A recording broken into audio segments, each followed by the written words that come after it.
저 오늘 아침 기적을 가져오는 믿음의 네 단계에 관해서 여러분과 함께 은혜를 나누고자 합니다.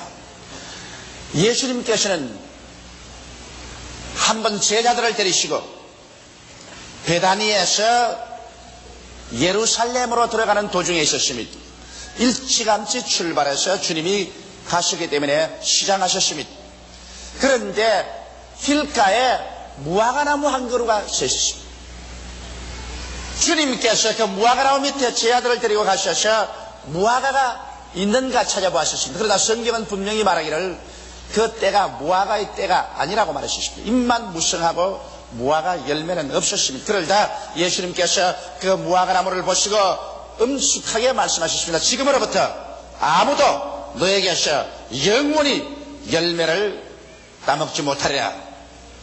그렇게 말씀하시고 제자들 데리시고 주님께서 예루살렘으로 들어가서 하루 종일 말씀을 전가하시고 저녁에는 다시 베다니로 나오셨다가 주무시고 그 이튿날 아침에 또다시 베다니에서 나와서 예루살렘으로 들어가는 도중에 그 무화과나무 옆을 지나기로 했는데 주님께서는 무심히 지나가시려고 하셨습니다. 그런데 베드로가 그 무화과나무를 보니까 희한합니다. 어제까지 그렇게 잎사귀가 무성하던 무화과나무가 뿌리채부터 바싹 말랐었습니다.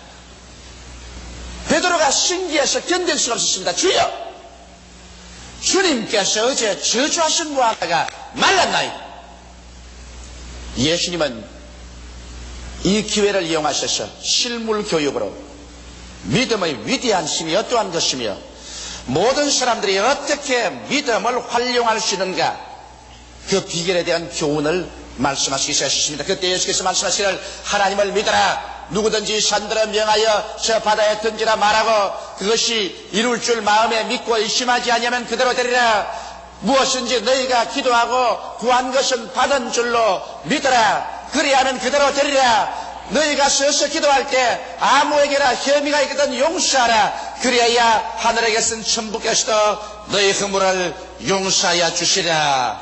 이렇게 말씀하시므로 우리가 위대한 기적을 가져오는 믿음의 생활을 하는 네 가지 단계를 소상하게 이곳에서 설명해 주셨습니다. 주님께서 우리에게 주신 이 설명의 제일 첫째가 하나님을 믿으라는 것입니다. 여러분, 이 세상에 두 가지 종류의 믿음이 있습니다. 그 먼저 종류는 인간의 지식과 경험을 믿는 보편적인 인간의 믿음인 것입니다. 우리 사람들이 이 세상에 믿음이 없이는 추워도 살 수가 없습니다. 우리가 이 세상에 과학적인 지식이라든지 경험적인 지식을 얻어서 확신하는 것은 그 다음부터 믿음으로 실천합니다. 이렇기 때문에 여러분, 우리는 약을 믿습니다. 약이라는 것은 제약회사에서 과학적으로 약을 만들어서 시험해보고 그것이 효과가 있다는 것을 증명을 했기 때문에 우리는 제약회사를 믿습니다. 일일이 약이 나올 때 우리 집에서 시험관을 가지고 와서 분석하고 증명하려고 하지 않습니다. 제약회사에서 좋다고 약을 지어 넣으면 우리는 약방에서 그것을 무조건 믿고서 그 약을 사 먹습니다. 의사들도 그렇습니다. 의과대학을 나오고 국가의사고시에 합격해서 의사로서 면허장을 얻은 사람은 우리가 의사의 기술을 믿고 우리의 가장 귀중한 생명을 그 손에 맡깁니다. 믿지 않고야 이러한 모험을 할 수가 없는 것입니다. 오늘날 전기도 그렇습니다. 전기도 우리가 믿음으로 말미암아 여러 가지 전기장치, 라디오, 텔레비전, 전신전화를 사용합니다. 자동차도 우리가 믿고서 타고서 왔다 갔다 하며 저 공중을 나르는 비행기, 인간으로 생각하면 위험천만한 같지만은 그 비행기를 믿고 태평양을 건너고 태스양을 유유히 건너서 우리는 동서로 왕래하고 있는 것입니다. 오늘날 우편국을 믿고서 우리가 편지를 보내고 또 우리의 피땀 흘려 모은 재산을 은행을 믿고서 은행에게 내가 맡깁니다. 이와 같은 것은 여러분, 우리가 과학적으로 증명된 사실을 확증하고서 그 다음부터 믿음으로 해가는 것입니다. 우리가 이 세상의 모든 것을 다 의심한다면 우리는 세상에 살아갈 수가 없습니다. 또 우리 경험을 통해서 우리가 믿는 것은 해가 동해서 뜰 것을 경험적으로 믿습니다. 그리고 온대지방에서는 우리들은 추나 추동 사시절이 틀림없이 다가올 것을 알고서 경험적으로 이 사실이 확정되기 때문에 믿고서 그럴 거라 우리의 인생 생활을 되어나가는 것입니다. 저녁 노을이 불고면 내일 날이 맑겠다고 우리는 믿습니다.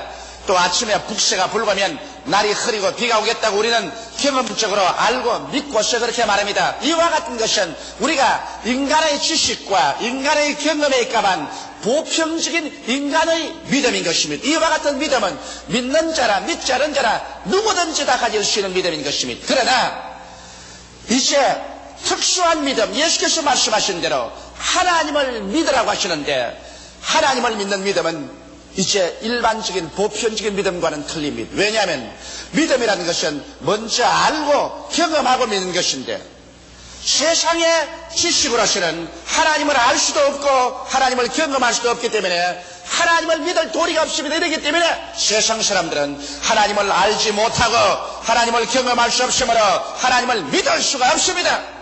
주님께서 하나님을 믿으라고 말할 때는 세상의 지식이나 세상의 경험에 입각해서 믿으라는 것은 아닙니다.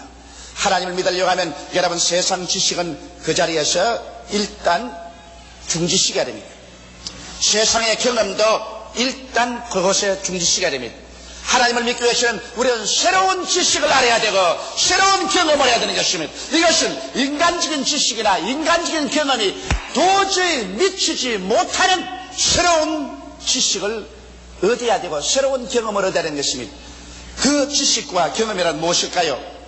이것은 하나님을 알고 하나님을 경험하는 것이기 때문에 성경을 떠나서는 여러분 절대로 하나님을 알고 믿을 수도 없고 하나님을 경험할 수 없습니다. 그렇기 때문에 하나님을 알고 믿는다고 말하거들랑 그것은 성경 창세기부터 요한계시록 안에 있는 하나님에 대한 지식을 우리가 배우고 그것을 알고 그러고 난 다음 그 하나님의 지식에 입각해서 하나님을 믿고 하나님을 경험한다는 사실을 알아야만 되는 것입니다. 이렇기 때문에 성수를 떠나서는 여러분 하나님을 알 수가 절대로 없고 하나님을 모르면은 절대로 하나님을 믿을 수 없습니다. 모르는 것을 믿는다는 것은 있을 수가 없습니다. 이렇기 때문에 우리가 믿음을 얻으려면 하나님의 말씀을 들어야 되고 하나님 말씀을 읽어야 되고 하나님의 말씀을 공부하고 연구해서 그래서 말씀을 알고 깨달아야 믿을 수가 있는 것입니다. 하나님이 어떠하신 분에게 우리가 믿는다는 말인 것입니다. 그러고 난 다음에 예수 그리스도를 우리가 내 구주로 모셔드리게 되면 그때야 비로소 여러분과 나의 생활 속에 체험이 다가옵니다. 구원받은 체험이 다가오고 믿음, 소망, 사랑과 감격적인 은혜의 체험이 다가오므로 그 체험을 통해서 더욱 큰 믿음으로 들어갈 수 있는 것입니다. 이렇기 때문에 이것은 일반적인 보편적인 믿음이 아니라 특수한 믿음이요 특수한 체험입니다. 이것은 세상의 국민학교, 중학교, 고등학교, 대학교, 대학원 이 세상에서 얻은 지식에 입각해서 믿는 것이 아니라 이것은 특수하게 성경 말씀에 입각해서 성경을 통해서 깨달은 하나님의 지식, 하나님을 아는 것에 입각해서 우리가 믿는 것입니다. 이렇기 때문에 여러분 우리는 이와 같은 믿음에 서서 나아갈 때 기적적인 새로운 세계를 체험하게 되는 것입니다. 이 세상에 모든 것이란 기적이 없습니다. 이 세상에는 인간의 지식과 아는 것을 통해서 믿어 행하기 때문에 과학적이고 논리적이고 이성적인 것이지만은 우리가 하나님에 대한 믿음이라는 것은 성경을 통해서 하나님에 대한 지식을 알고 깨닫고 믿고 경험하기 때문에 하나님은 창조주이시므로 우리는 그 가운데서 놀라운 기적을 체험할 수가 있는 것입니다. 하나님의 뜻을 우리가 알아보면 여기에 놀라운 뜻들이 많습니다. 하나님은 예수를 보내셔서 우리를 구원하시기를 원하신다는 지식이 성경에 기록되기 때문에 우리는 구원을 믿을 수 있고 구원을 받을 수 있습니다. 우리는 성경을 통해 하나님께서 여러분과 나를 치료하기를 원하신다는 지식을 얻을 수가 있습니다. 예수께서 우리 연약한 것을 친히 담당하시고 병을 짊어지고 가셨다는 지식이 여기에 있기 때문에 그것을 알고 우리는 예수 이름으로 병 나을 것을 믿고 기도할 수 있는 것입니다. 우리는 성경을 통해 하나님께서 원수 마귀의 권세를 철폐하시고 무장을 해제하시고 마귀를 주님께서 멸하셨다는 것을 기록해 놓았기 때문에 마귀의 회방에서 우리를 건져줄 것을 우리가 믿고 하나님께 기도할 수 있습니다. 성경 말씀에 따라서 하나님께서는 여러분과 나의 저주와 모든 낭패와 실망을 예수께 담당시켰어요. 그리스도께서 우리를 위하여 저주를 받아 십자가에서 돌아가시고 저주를 청천했다는 것을 성경에 기록해 놓았기 때문에 우리가 여기에 대한 지식을 알고 이 사실을 자신을 믿고 우리의 환경에서 저주가 물러가고 아브라함의 축복이 임할 것을 주장할 수가 있는 것입니다. 성경에는 보면 하나님께서 우리에게 위해서 예수님 사망과 음부를 철폐하시고 천당문을 열어놓았고 그 다음 새하늘과 새 땅과 새 예루살렘을 예비해 놓았다고 기록해 놓았기 때문에 우리는 그 말씀을 보고 그것을 알고 그것을 믿고 우리는 죽음 저 건너편에 새하늘과 새 땅과 새 예루살렘 영원 무궁신천 신지가 기다리고 있을 것을 우리는 알고 믿을 수가 있는 것입니다. 그렇기 때문에 말씀을 떠난 믿음이라는 것은 이야말로 샤머니즘이요, 말씀을 떠난 기적을 기대한다는 것은 이야말로 신비주의인 것입니다. 우리는 말씀에 서서 그래서 하나님을 알고 믿고서 나갈 때 이것은 하나님의 역사를 여러분과 나의 생애 속에 체험해서 주의 위대한 기적을 얻을 수 있습니다. 그렇기 때문에 예수님께서는 우리 보고 하나님을 믿으라 이렇게 말씀하신 것입니다. 둘째로 주님께서는 제 아들에게 말씀하시기를 이 산들을 들리어 바다에 던지우라 하며 그것이 이룰 줄 마음에 믿고 의심하지 아니하면 그대로 되리라고 말씀한 것입니다. 여기에서 우리 주님께서는 말의 위대한 능력에 관해서 말씀하고 있는 것입니다. 여러분, 예수께서 이 산들을 명하여 바다에 던지라고 했는데 이것은 이미 심장한 비유를 가지고 말씀한 것입니다. 우리 한국같이 산이 많은 나라에 그만 온 한국산 다 태평양 바다로 가서 떨어지라면 좋겠는데 주님이 말씀하신 것은 그것보다 내면적인 의미인 여러분과 나에게 다가오는 악한 원수 마귀가 가져온 문제들의 태산을 향해서 명령하라는 것입니다. 여러분과 내가 살아가는 동안에 우리를 도적질하고 죽이고 멸망시키려는 마귀의 여러 가지 문제들이 부딪히는 것입니다. 죄악의 문제, 질병의 문제, 사람과 사람 간의 알력과 분쟁의 문제, 사업과 생활의 낭패와 실망의 문제, 고통의 문제, 마귀가 가져오는 태산줄령과 같은 문제가 우리에게 부딪혀서 이것을 해결할 수 없고 건너갈 수 없는 이러한 공경에 처하게 될 때 성경에는 이 산을 향하여 말씀의 위대한 능력을 사용하는 것입니다. 성경은 이 말씀을 어떻게 사용하겠습니까? 이 산들을 명하여 저 바다에 던지라고 말하라고 말하셨습니다. 그러나 우리는 평소에 말을 해도 별로 역사가 없는데요, 이렇게 질문할 사람이 있을는지 모르겠어요. 그러나 성경은 마음에 의심하지 말고 명하면 이루어진다고 말씀하고 있는 것입니다.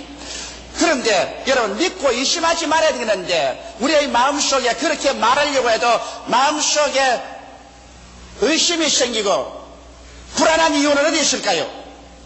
죄가 있을 때 확신을 잃어버리고 자신이 없습니다.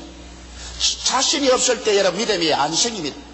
우리가 우리 마음속에 하나님 앞에 설 때 끓임이 없으면 마음이 담대하고 자신이 생기고 믿음이 생겨서 이 산들은 명하여 저 바다에 던지라고 말할 수 있지만은 내 마음속에 분명히 내가 아는 죄가 있고 하나님이 아는 죄가 있고 양심이 나를 정죄하고 있으면 자신을 잃어버리고 마는 것입니다. 자신이 없을 때 하나님을 믿음이 생기지 않고 의심이 생깁니다.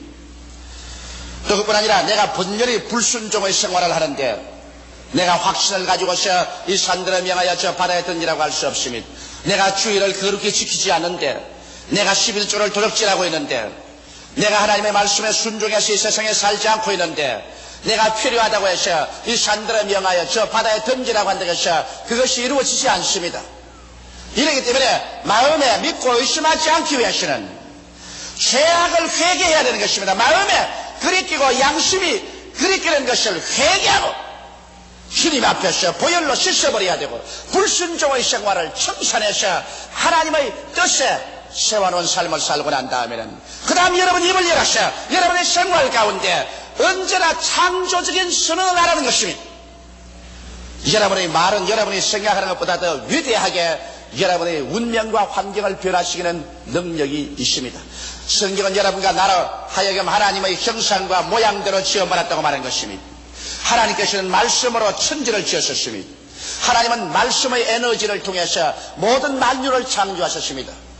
오늘날 여러분과 나는 하나님의 형상과 모양대로 지어받았을 뿐 아니라 오직 하나님의 형상과 모양으로 지음받은 사람이 행할 수 있는 창조적인 말을 바랄 수가 있는 것입니다. 이 말을 통하여 여러분과 나의 인격뿐 아니라 우리의 환경과 운명이 지배되고 창조된 것입니다. 이렇기 때문에 예수님께서는 무화과나무를 보시고 지금으로부터 영원토록 아무도 너에게서 열매를 따먹지 못하려고 말씀하셨는데 그들은 무화과나무가 죽어버리고 마는 것입니다. 여기에서 예수님께서 우리 입에서 나오는 말씀의 위력을 표본으로 보여주신 것입니다. 이래서 여러분과 나는 오늘날 우리 입에서 이와 같은 창조적인 말을 항상 사용함으로 믿음의 위력을 사용하자는 것입니다. 우리 가정에서 슬픔은 떠나간다. 모든 질병은 사라진다. 모든 낭패와 실망은 없어져 버리고 만다. 나는 승리자다. 나는 성공한다. 나는 축복을 받은 사람이다. 이 얼마나 놀라운 말인 것입니까? 죄악을 이기고 살아간다. 마귀는 나에게 도적질하고 죽이고 멸망시키지 못한다. 마귀는 물러가야만 한다. 질병에서 나는 건강하고 보호를 받는다. 올해는 나는 축복을 받고 있다. 나는 영생을 얻은 사람이다. 문제는 해결된다. 절망은 사라진다. 실패는 없어진다. 이와 같은 말들이 얼마나 위대한 힘을 발휘하셔 부정적인 세력을 뿌리쳐 봐버리고 여러분을 승리의 단계에 얹어놓는지 형언할 수 없는 위력이 있습니다. 그러나 이 말을 사용할 줄 모르고 나는 못해요, 나는 안 돼요, 나는 할 수 없어요, 우리는 망해요, 우리는 이제는 죽었어요, 나는 이 병들어 죽을 거예요, 나는 사업에도 다 낭패했어요, 나는 낙제생이요, 나는 패배자요, 모든 것이 끝장났어요.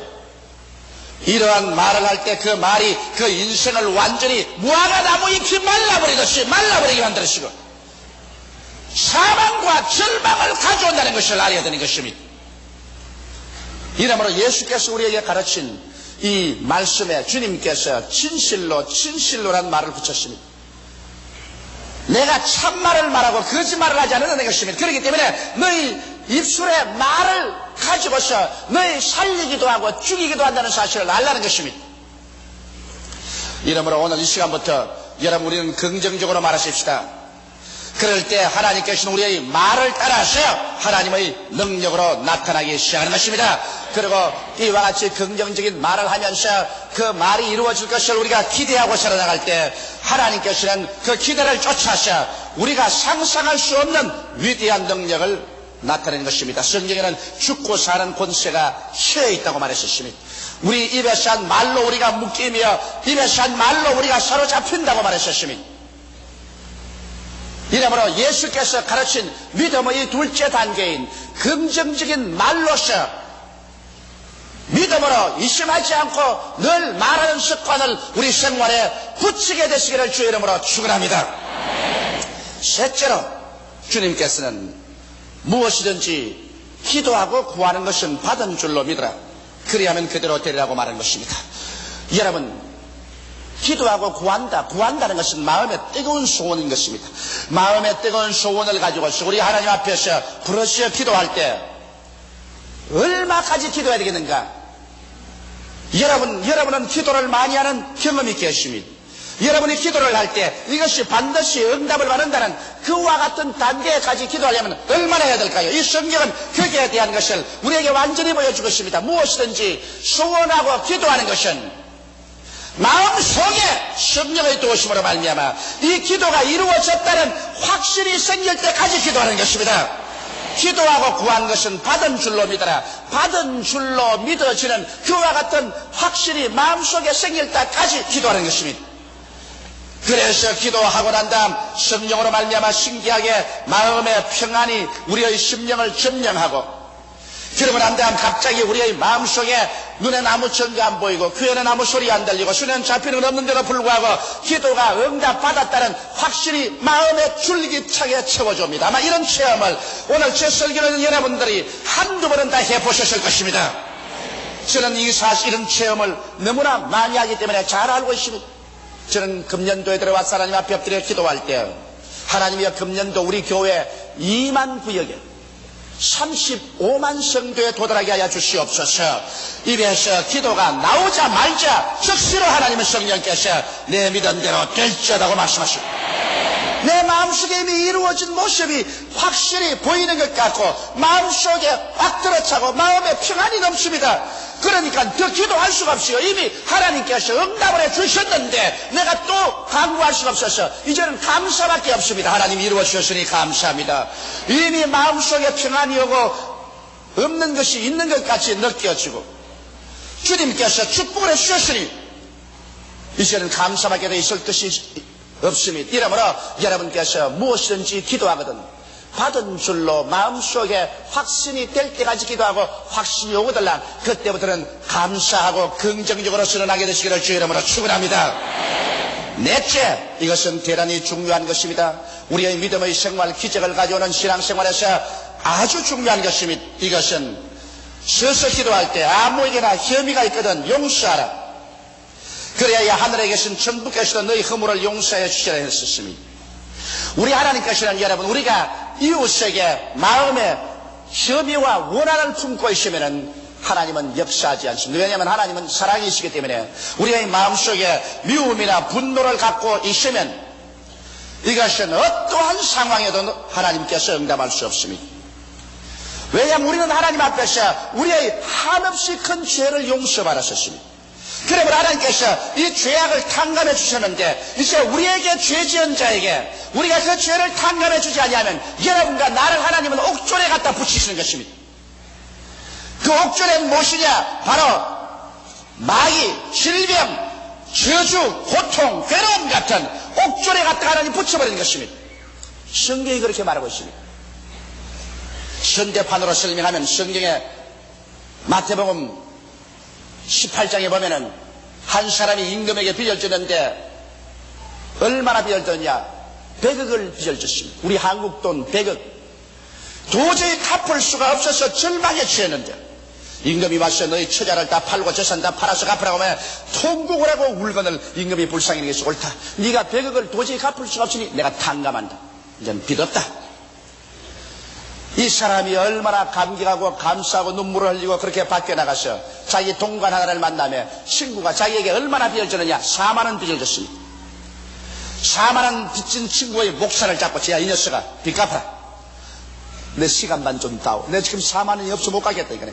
그를 잡아서 고발해서 감옥에 넣고 말았습니다. 이것을 본 친구가 임금에게 와서 분도 막심해서 이 사실을 고하며 임금이 이 사람 불렀습니다. 야 이 나쁜 놈아, 네가 내게 100억의 빚을 졌어. 네가 갚지 못함으로 내가 불쌍히 네게 탕감해 주었는데 불과 너에게 4만 원 빚진 너희 친구를 용서하지 못하고 감옥에 가두었느냐? 이 녀석을 잡아서 감옥에 넣어서 빚을 다 갚을 때까지 옥졸에 붙여 고생시키라. 그리고 예수께서 말씀하기를 너희도 너희 이웃의 죄를 용서해 주지 아니하면 천부께서 이와 같이 하리라고 말한 것입니다. 천부께서 어떻게 한다 말한 것입니다. 천부께서 여러분과 나를 옥졸에게 붙여서 그래서 고통을 받게 하겠다는 것입니다. 오늘 수많은 고통이 용서해 주지 못함으로 합니다. 남편이 아내를 용서해 주지 못함으로, 아내가 남편을 용서해 주지 못함으로 그 가정에 남편이 옥졸에 붙이고 아내가 옥졸에 붙여서 그래서 그 빚으로 말미암아 고통을 당합니다. 질병이 다가오기도 하고 풍랑이 다가오고 사업에 실패하고 인간관계 속에서 낭패와 실망이 다가옵니다. 이것은 옥졸에 붙여서 지금 고문을 당하고 있는 것입니다. 여러분, 우리 교회에 와서도 우리 교회 형제끼리 서로 사랑하지 못하고 교회 형제끼리 서로 용서하지 못함으로 말미암아 하나님께서 여러분과 나를 옥졸에 붙여놓으면 우리의 마음속에 평안이 없습니다. 늘 교회 와서 하나님을 예배하면서도 마음에 기쁨이 없고 평안이 없고 즐거움이 없습니다. 믿음이 자라지 않습니다. 우리가 물론 이 세상에서 사회생활하면서 인간으로서 도저히 용서할 수 없는 사람이 있습니다. 저런 인간을 용서할 수가 있느냐? 그러나 제가 말하는 것은 그 사람이 용서받을 수 없는 사람이지만은 그러함에도 불구하고 나의 속에서는 일방적으로 용서해 줘버리는 것입니다. 그런 용서받을 자격이 없음에도 불구하고 용서해 주는 것입니다. 그러므로 여러분은 어떻게 해야 될까요? 구체적으로 이름을 부르고 용서하십시오. 그리고 도저히 용서할 수 없는 사람에게는 하나님이여 저 사람 용서받을 자격이 없지만은 나는 일방적으로 용서합니다. 그래서 여러분 가슴 속에서 막힌 것은 풀어버리시기 바랍니다. 그래서 하나님 앞에서 한 사람 한 사람 이름을 부르고 예수의 보혈로 말미암아 용서해 줍니다고 그 사람을 용서해 줘버리면 이제 여러분은 하나님 앞에 책임이 없습니다. 여러분과 하나님 앞에는 막힌 담이 없습니다. 오직 그 사람하고 하나님하고는 문제를 해결할 일이 계산같이 많을지라도 여러분은 이제 하나님 앞에서 막힌 담이 없습니다. 용서할 때 하나님은 용서가 여러분의 것이 되고 하나님과의 막힌 담이 흐려지고 여러분의 믿음의 비상한 능력이 역사하고 여러분을 도적질하고 죽이고 멸망시키려고 하는 옥졸인 원수 마귀는 한 길로 왔다가 7길로 도망을 쳐버리고 말 것입니다. 여러분, 기적이란 인간의 상식을 초월하고 인간의 지식으로는 설명할 수 없습니다. 왜냐하면 기적은 인간의 지식이나 인간의 경험에 소속한 것이 아닙니다. 기적은 하나님의 지식과 하나님의 경험에 소속한 것이요 하나님은 무엇이든지 기적으로 행하시는 것입니다. 이렇기 때문에 우리가 오늘 예수께서 말씀하신 대로 하나님을 우리가 믿고 우리가 창조적인 선언을 할 줄 알고 그리고 우리가 기도하되 마음속에 받은 줄로 확신이 올 때까지 기도하고 확신이 설 때는 그 믿음으로 감사하고 그리고 우리 이웃에게 원한진 것을 우리 편에서 예수 이름으로 용서해 줘버리고서 마음에 홀가분하게 주 앞에 서시면 여러분이 일어서고 앉는 곳마다 하나님께서 오늘날 또 성령으로 같이 하셔서 기적이 일어나게 되는 것입니다. 우리의 생활에 문제가 해결되고 위대한 축복이 다가오게 되는 것입니다. 다 같이 우리 예수께 기도드리겠습니다. 살아계신 하나님 우리 아버지, 오늘날 우리의 삶에 얼마나 기적이 필요한지 모릅니다. 기적은 문제의 해답이 되고 기적은 하나님을 체험할 수 있는 길이 되고 기적은 우리의 마음속에 영혼에 대한 끝없는 소망이 되옵나이다. 아버지 하나님이세 그러나 하나님을 믿는 믿음이란 세상의 지식으로 하나님을 알 수 없으니 믿을 수도 없고 하나님을 체험할 수 없으니 믿을 수도 없습니다. 하나님을 믿는 믿음은 오직 성경을 통하여 하나님을 알고 깨닫고 그러고 믿을 수가 있으며 예수를 구주로 모시고 하나님을 체험하고 더욱 믿을 수가 있사오니 우리의 신앙이 성서 중심이 되게 도와주시옵시고 예수 중심이 되게 도와주시옵시고 그리고 우리의 믿음이 하나님의 기적을 우리의 생활 속에 가져오게 하여 주옵소서. 예수님 이름 받들어 기도하옵나이다. 아멘.